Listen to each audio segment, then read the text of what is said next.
First, visit iReaShare.com and head to the Android Manager page.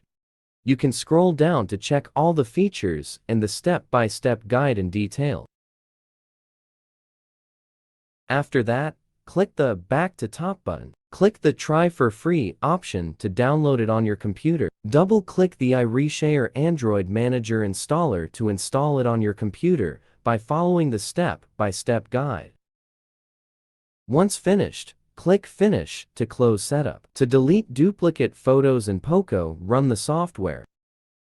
Connect your POCO phone to your computer via USB cable. The software will quickly recognize your POCO phone.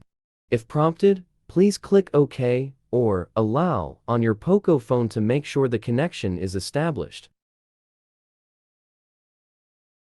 The software will install the Android version of iReaShare Android Manager on your Android device. After successfully connecting, all the data on your POCO phone will be displayed by categories in the interface.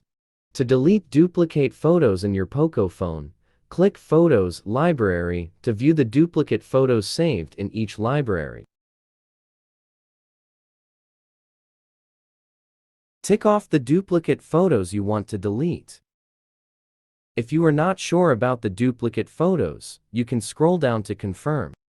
Click Delete and click OK to confirm the deletion. Once finished, click OK.